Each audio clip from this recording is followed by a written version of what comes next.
Dear students, this is Hemonto. Welcome back to my YouTube channel, Learn Excellent. Throughout this channel, I am trying to provide explanation of all chapters of class 9 and 10 in Assamese.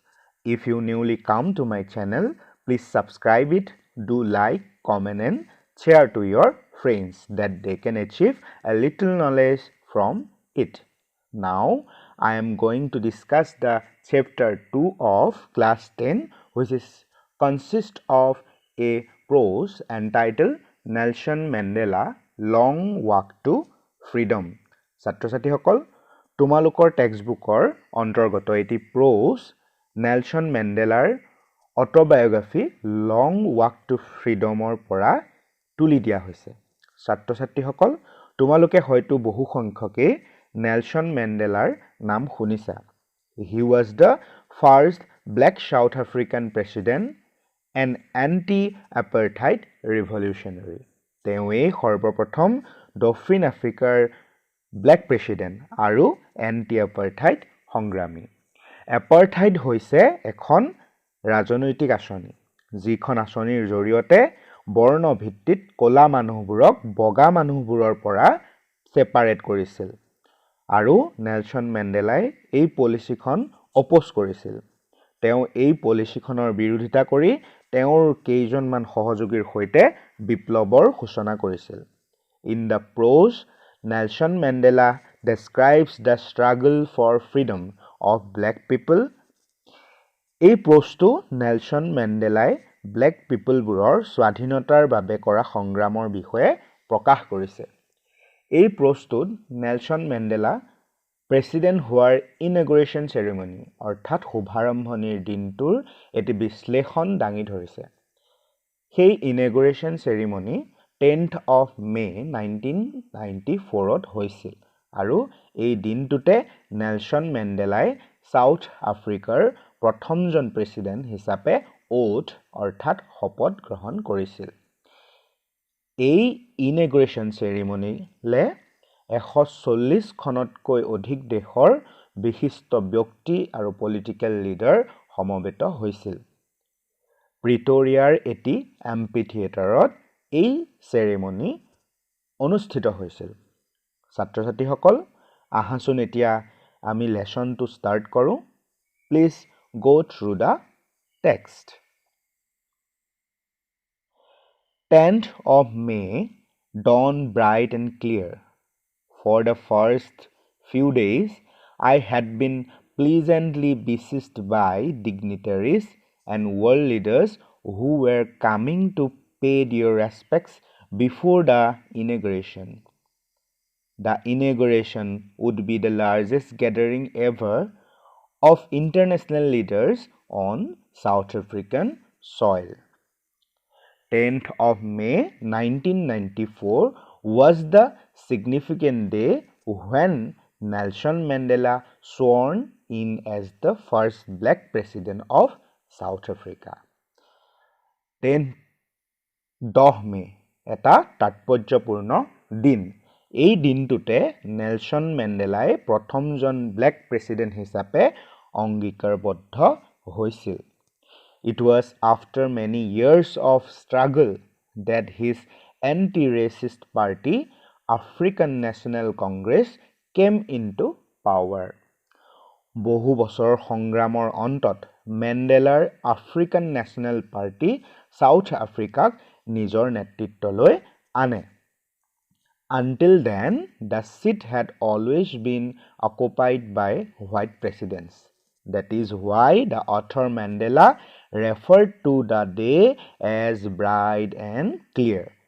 Nelson মেণ্ডেলাই সেই দিনটোক উজ্জ্বল আৰু মুকলি বুলি এই কাৰণেই উল্লেখ কৰিছে যে সাউথ আফ্ৰিকাখন তেওঁৰ নেতৃত্বলৈ অহাৰ আগতে প্ৰেসিডেন্টৰ আসনখন হোৱাইট পাৰ্চন সকলে দখল কৰিছিল।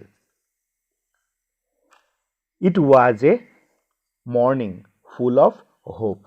For the first time in the country's history, so many international leaders came together to witness the inauguration ceremony.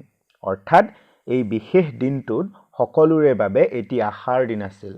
South আফ্ৰিকাৰ ইতিহাসত পোনপ্ৰথমবাৰৰ বাবে এই ইনঅগ্ৰেশ্যন চেৰিমনিটোত বহুত সংখ্যক প্ৰসিদ্ধ ব্যক্তি আৰু অগ্ৰণী নেতা সেই দিনটোৰ সাক্ষী হৈ ৰ'বলৈ সমবেত হৈছিল।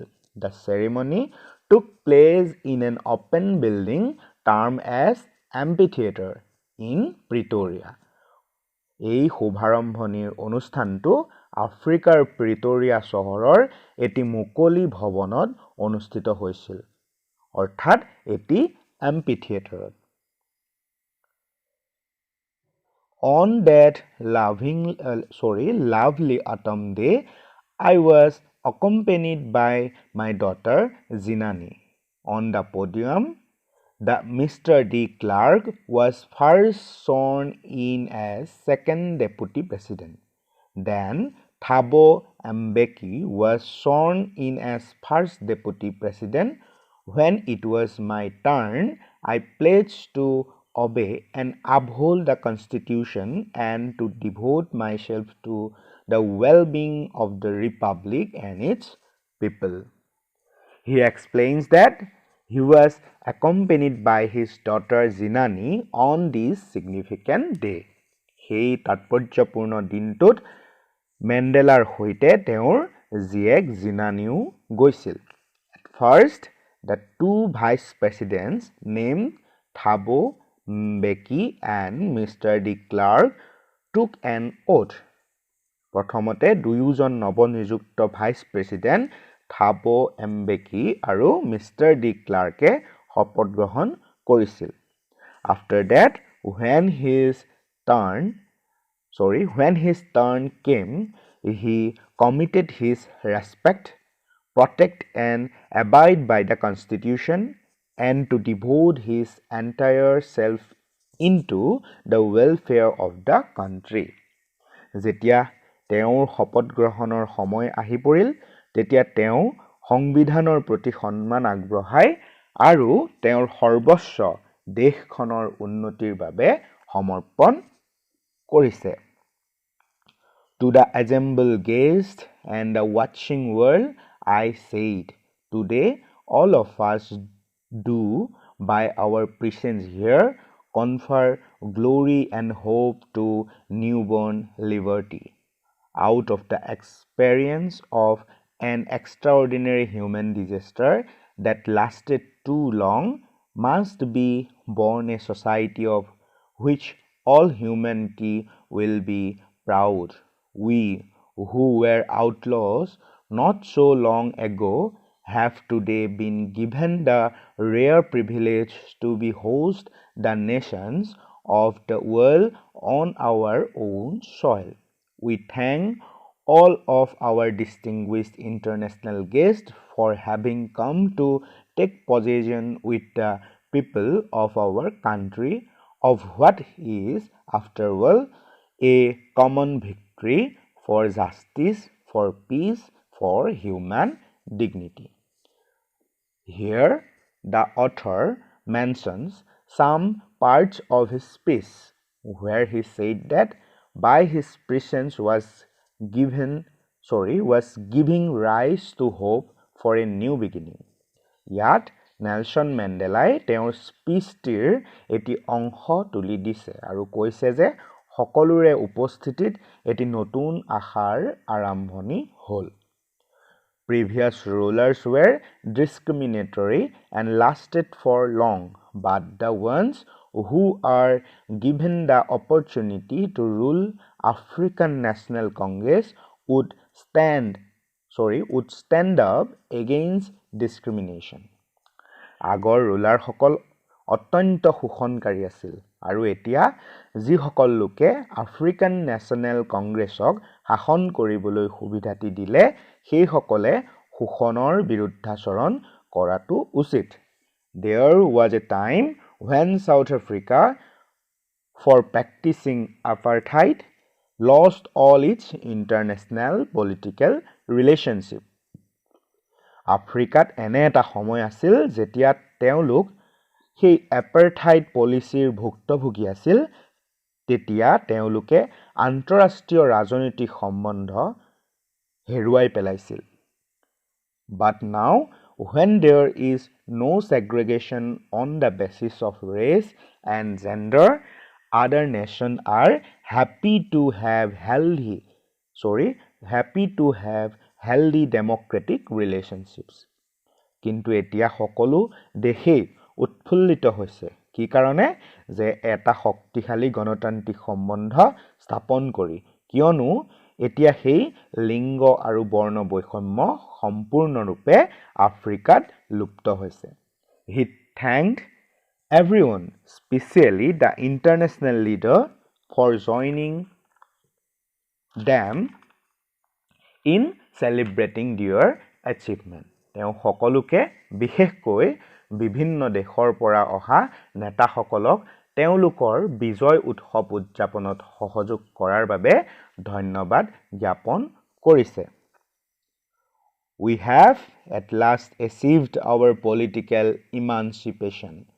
We place ourselves to liberate all our people from the continuing bondage of poverty, deprivation, suffering, gender and other discriminations. Never again shall it be that this beautiful land will again experience the oppression of one by another. The sun shall never set on so glorious a human achievement. Let freedom reign. God bless Africa. Here he mentions that after great struggle, they have finally achieved a political freedom. তেওঁ উল্লেখ কৰিছে যে বহু সংগ্ৰামৰ অন্তত তেওঁলোকে এটি ৰাজনৈতিক স্বাধীনতা অৰ্জন কৰিলে His government promised to free everyone from poverty and inequalities where no community will be considered as inferior. তেওঁৰ চৰকাৰে সকলোকে প্ৰতিশ্ৰুতি দিছে যে